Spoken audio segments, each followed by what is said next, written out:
TTV Dinakaran AMMK கூட்டணியிலேருந்து திடீர்னு வெளியேறணும்னு அறிவிச்சிருக்காங்க. OPS வெளியேறினப்போ கூட அவங்க கூடினாங்க, பேசினாங்க, இதை நோக்கி தான் நகரும்னு தெரிஞ்சது. ஆனால் திடீர்னு வெளியேறுவதனுடைய பின்னணி என்ன? இது திடீர்னு இல்லைம்மா, கொஞ்ச நாட்களாகவே. அதாவது ஏப்ரல் 11 அதிமுகவும் பிஜேபியும் இணைந்து மரியாதைக்குரிய மாண்புமிகு அமைச்சர் அமித்ஷா சென்னைக்கு வந்து அந்த கூட்டணி உருவாச்சு. ஏன்னா இடையில பிஜேபி வேண்டாம் தானே எடப்பாடியார் சொல்லிட்டு இருந்தார். அதன் பிறகு ஏப்ரல் 12 நயினார் அவர்கள் தமிழ்நாட்டின் பிஜேபி தலைவரானார். தொடர்ந்து நம்ம பயணிச்சுட்டு வரோம். திடீர்னு கொஞ்ச நாட்களாகவே, அதாவது புரட்சித் தலைவர் எம்ஜிஆரோட பாடல் தான் கண்டிப்பாக அதில் சொல்லி ஆகணும். திருந்தாத உள்ளங்கள் இருந்தென்ன லாபம், வருந்தாத உருவங்கள் பிறந்தென்ன லாபம், இருந்தாலும் மறைந்தாலும் பெயர் சொல்ல வேண்டும், இவர் போல யார் என்று ஊர் சொல்ல வேண்டும்னு புரட்சித் தலைவர் படத்தில் மட்டும் பாடலை, வாழ்க்கையில் அப்படி தான் வாழ்ந்தார். புரட்சித் தலைவர் அப்படி தான் வாழ்ந்தாங்க. ஒரு கட்சி தலைமைன்னு வரும்போது அந்த தலைமையோட பண்பு என்னன்னா எல்லாரையும் அரவணைக்கணும். உங்களுக்கு தெரியாது இல்லை கார்கே, அம்மா மக்கள் முன்னேற்ற கழகம் எதற்காக தொடங்கப்பட்டதுங்கிற வரலாறு உங்களுக்கு தெரியும். ஒரு துரோகத்தை எதிர்த்து யாரால் நமக்கு வாழ்க்கை வந்ததோ அதை கூட மறந்து எல்லாரையும் தூக்கி எறிந்து அம்மாவுடைய ஆட்சி என்று சொல்லி அம்மாவுடைய ஆட்சி நடக்காதனால அம்மா ஆட்சியை தமிழகத்தில் கொண்டு வரணும்னு ஆரம்பிக்கப்பட்ட இயக்கம் தான் அம்மா மக்கள் முன்னேற்ற கழகம். அதில் தான் எங்கள் டிடிவி சார் நாங்களும் பயணம் பண்ணிட்டு இருந்தோம். நீங்கள் சொன்னதை போல 2021 மத்திய அரசு ஒரு கூட்டணி அமைச்சா நல்லா இருக்கு. ஏன்னா தமிழ்நாட்டில் இனி கூட்டணிகளுடைய தேர்தலை தான் சந்திக்கணும்னு நினச்சிதான் மரியாதைக்குரிய அமித்ஷா அவர்கள் சென்னைக்கு வந்தது. சார் எல்லா பேட்டிலையுமே சொல்லியிருக்கார். அன்னைக்கு டிடிவி சார் என்ன சொன்னாருன்னா, நாங்கள் எங்களுடைய கருத்து வேறுபாடுகளை கூட மறந்து அம்மாவுடைய ஆட்சி வரணுங்கிற ஒரு எண்ணத்தில் நீங்கள் சொல்லும் போது அம்மா தொண்டர்கள் அனைவரும் ஒன்றிணைந்து தமிழ்நாட்டில் அம்மா ஆட்சி வரணும்னா நாங்கள் கண்டிப்பாக ஒத்துழைக்கிறோம், நீங்க எனக்கு கூட சீட்டு வேண்டாம், நான் கூட தேர்தலை நிக்கலன்றதா 21 எடுத்த முடிவு ஏங்க அது பல தேர்தல் பல பேட்டிகள்ல டிடிவி சார் சொல்லியிருக்காரு. ஏன்னா எங்களுக்கு அன்னைக்கு அமித்ஷா அதுக்காக தான் பேசினாரு. அன்னைக்கு அது நடக்கல. நடந்திருந்தா கண்டிப்பா அதிமுக ஆட்சி அம்மாவுடைய ஆட்சி தமிழ்நாட்டில் இன்னைக்கு வந்திருக்கும். அம்மா ஆட்சி இருக்கும். இன்னைக்கு நாங்க அதுக்கு எதை எதிர்த்து போராடணுமோ அதை கூட தள்ளி வைத்து விட்டு அம்மா ஆட்சி வரணும், அம்மா தொண்டர்கள் ஒன்றாக இணையும் தானங்க இவ்வளவு பாடுபட்டோம். ஆனா சமீப நாட்களா பார்த்தீங்கன்னா எடப்பாடி அவர்கள் பிரச்சாரம் பண்ணட்டும், பச்சை கலர் ஜிங்குஜான் மஞ்சள் கலர் ஜிங்குஜான் பஸ்ஸில் போய் பிரச்சாரம் பண்ணுறாரு, பண்ணட்டும், வேண்டான்னு சொல்லலை. ஆனால் அந்த ஆணவமும் அந்த துரோக சிந்தனையும் குறையவே இல்லைங்களே. எதை வச்சு அப்படி சொல்கிறீங்க? டிடிவி தினகரன் சொல்கிறாரு ஆணவ போக்கு அப்படின்றார், இன்னும் சில வார்த்தைகள்லாம் பயன்படுத்துகிறார். ஆணவம் இருக்கிறது, அகங்காரம் இருக்கிறது, கூச்சலிட்டு வருகிறார்கள் அப்படின்னு. எதை வச்சு அப்படி சொல்கிறீங்க? அமமுக ஒரு பர்சனல் அட்டாக் பண்ணலையே. அதாவதுங்க ஒருத்தர் கேட்குறாங்க, பத்திரிக்காரங்க நீங்களே கேட்குறீங்க, அமமுக உங்கள் கட்சி உங்கள் கூட்டணியில் இருக்கா இல்லையான்னு. என்டிஏ கூட்டணி உருவாக்கும் போது நாங்கள்லாம் அங்கே தானே இருக்கோம். 24 நாங்கள் பிஜேபி கூட தானே இருக்கோம். நாங்கள் இப்போ ஒன்றும் வந்து சேர்ந்துக்கலையே. 24 தேர்தலில் அன்கண்டிஷனல் சப்போர்ட் டு பிஜேபின்னு சொன்னது யார்? டிடிவி சார் தானே. மரியாதைக்குரிய தம்பி அண்ணாமலை கூட 2 நாளைக்கு முன்னாடி பேட்டியில் என்ன சொன்னாங்க? 24 தேர்தலில் அன்கண்டிஷனல் சப்போர்ட்டை மரியாதைக்குரிய அண்ணன், நல்ல தொலைநோக்கு பார்வை கொண்ட தலைவர், சிறந்த அரசியல் தலைவர், மிகவும் அன்பா பேசக்கூடிய அண்ணன் டிடிவி அவர்கள் எங்களுக்கு கொடுத்தாங்க. அவர் தேர்தலை நிற்க மாட்டேன்னு சொன்னார். நாங்கள் பிஜேபி தலைவர்கள் தான் அவரை வற்புறுத்தி நிற்க வச்சோன்னு திரு அண்ணாமலையே பேட்டி கொடுத்தாரா இல்லையா? ஸோ அந்த அன்கண்டிஷனல் சப்போர்ட்டை நாங்கள் கொடுத்த காரணம் மரியாதைக்குரிய மாண்புமிகு பிரதமராக மோடிஜி வரணுங்கிறதுக்காக தானே. ஆனால் களம் 26 தேர்தல் என்பது வேற, 24 என்பது இந்தியாவை யார் ஆள வேண்டும், 26 என்பது தமிழ்நாடு மக்களுக்கு என்ன நன்மை நடக்கணும். ஸோ அம்மா ஆட்சி திருப்பி வரணுங்கிறப்போ அமமுக அவங்க கூட இருக்குன்னா நீங்கள் கூட்டணி நீங்கள் தான், அதாவது இந்தியா கூட்டணிக்கு தலைமை டெல்லியில் பாரத பிரதமர் மோடி அவர்கள், தமிழ்நாட்டில் திரு எடப்பாடி தானே சொன்னீங்க. அப்போ என்ன பதில் சொல்லணும்? ஒரு தலைமையாக இருந்துக்கிட்டு இருக்காங்கங்க, எங்கள் கூட தானே இருக்காங்க, நாங்கள் ஒன்றா தானே பயணம் பண்ண போகிறோம்னு சொல்கிறது தான் மனித தன்மையா? காலம் பதில் சொல்லும். அது என்ன காலம் பதில் சொல்லும்? ஏங்க ஒரு விஷயம் இருங்க கார்கே, அவருடைய அந்த ஆணவ சிந்தனைக்கு ஒரே சான்று ஒரு ஆம்புலன்ஸ் நிறுத்துவீங்களா? என்னங்க அது? ஏங்க இந்தியாவில் எந்த ஊரில் எந்த நாட்டில் பிரதம மந்திரியே பேசினாலும் ஒரு உயிரை காப்பாற்றக்கூடிய ஆம்புலன்ஸ் போகுதுன்னா வழிவிட வேண்டியது தனி மனிதனுடைய கடமை.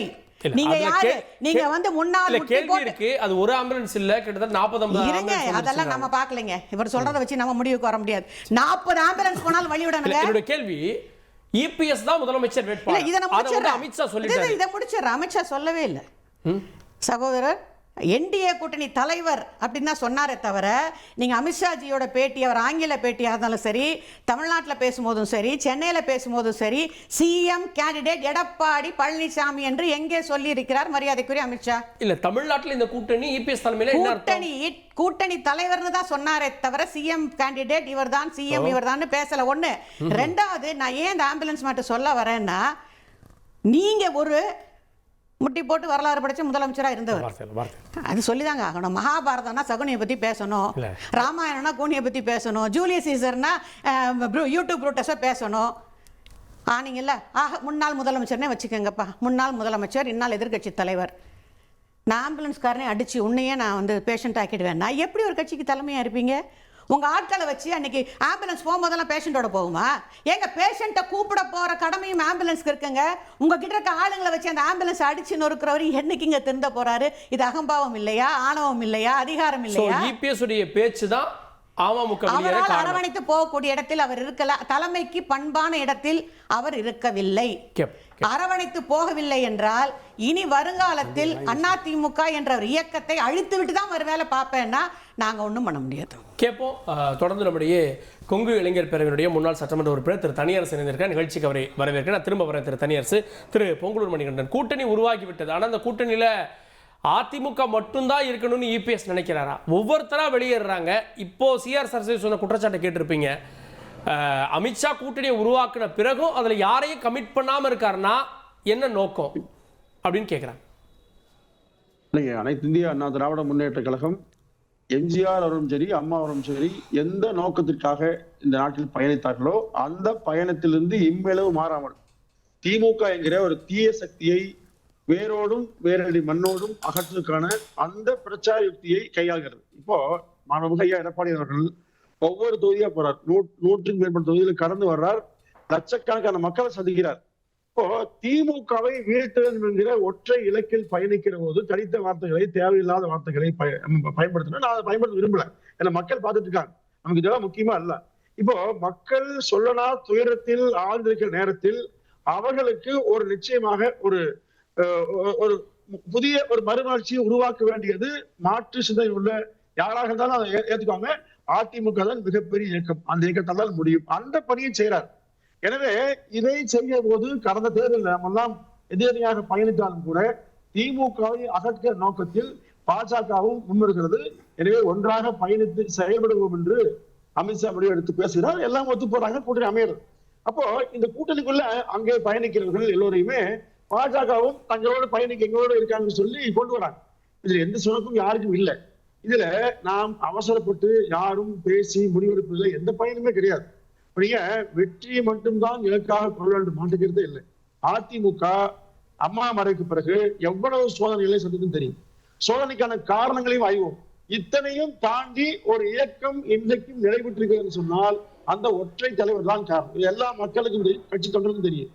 அப்போ அதனால்தான் எவ்வளவு சோதனைகளை, எவ்வளவு வார்த்தை, எவ்வளவோ கொச்சைப்படுத்தி, எவ்வளவோ அவதூறுகளை அள்ளி வீசி, இல்ல அந்த சோதனையை தாண்டி தானே நாங்க என்டிஏவில் இருக்கோம் அப்படின்னு நாங்க என்ன நோக்கத்துக்கு கட்சி ஆரம்பிச்சோம் அதையும் தாண்டி நாங்க என்டிஏவில் இருக்கோம் அப்படின்னு அமமுக ஒத்துக்கிறது. ஆனா அதை கமிட் பண்ண மாட்டேன்னு இபிஎஸ் சொல்லுவது சரியா?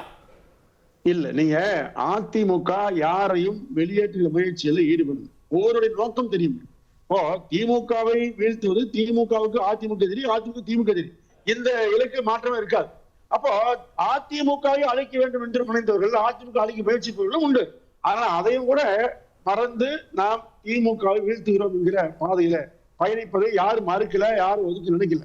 ஆனால் இன்றைக்கு அதற்கான எந்த காலமும் குறைந்து போயில்லை. இப்போ காலவாசம் இருக்குங்க. காலங்கள் இருக்கிற நிலையில அவசரப்பட்டு யார் முடிவு எடுத்தாலும் நஷ்டம் யாருக்கும் எல்லாம் பார்த்துக்க வேண்டியது. இல்ல டிடிவி தினகரனுடைய முடிவு அவசரப்பட்டு எடுத்த முடிவுன்னு சொல்ல வரீங்களா?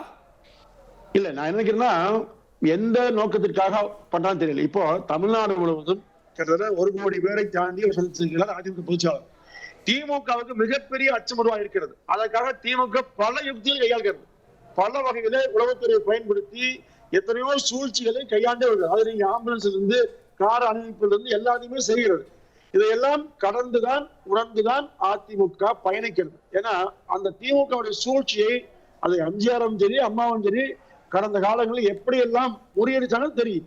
அப்போ அந்த முறியடிக்கிற முயற்சியை இன்றைக்கு ஒரு எளிய தொண்டராக, அவர் பெரிய தலைவர் இல்ல, அம்மா இல்ல, எம்ஜிஆர் இல்ல, ஒரு தொண்டர் எடப்பாடியார், அவர் தன்னால் ஆன வகையில் செயல்படுகிறார்.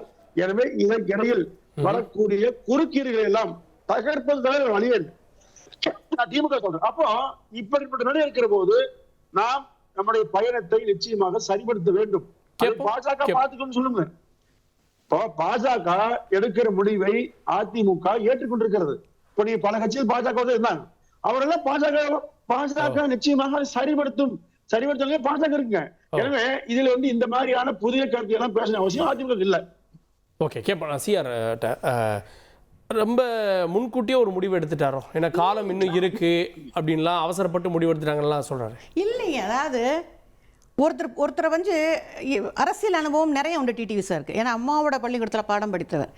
நாங்கள் கொஞ்ச நாளாகவே பொதுச்செயலாளரை பார்க்கும்போது கேட்குறதெல்லாம், ஏங்க இவர் திரு பழனிசாமி தன்னோட போக்கை மாற்றிக்கிட்ட மாதிரியே, அவர் எப்போவுமே எந்த முடிவும் எங்களெல்லாம் கலந்து ஆலோசிக்காமல் தன்னிச்சையாக அறிவிச்சதே இல்லை டிடிவி சார். நேற்று அங்கே போய் அறிவிச்சாலும் கூட இதற்கு முன்னாடி நாங்களே தான் வருத்தப்பட்டோம்.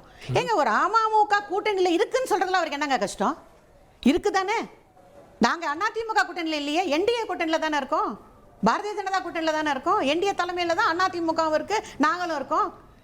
இப்போ சகோதரர் நம்முடைய மணிகண்டன் சொல்றாரு, சின்ன திருத்தம், இபிஎஸ் உடைய பேட்டிலேயே நாங்க பாஜக கூட்டணியில் இருக்கோம், பாஜகவோட பல கட்சிகள் அப்படின்றாரு.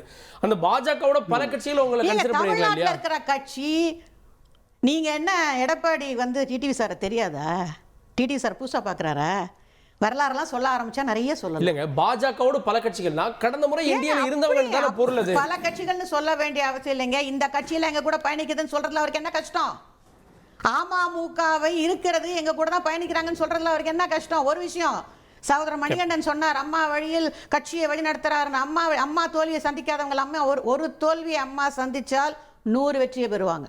ஆனால் 21 தேர்தலுக்கு அப்புறம் தொடர்ந்து 10 தோல்வியை சந்திக்கிறது அதிமுக, டெபாசிட் இழக்கிறது அதிமுக. நீங்க கோட்டை, கொங்கு பெல்ட் கோட்டைன்னு தானே சொல்றீங்க.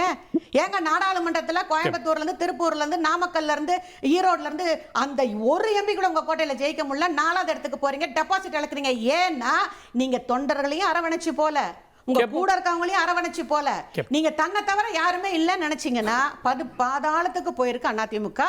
தொண்டர்களுக்கும் அது தெரியும்.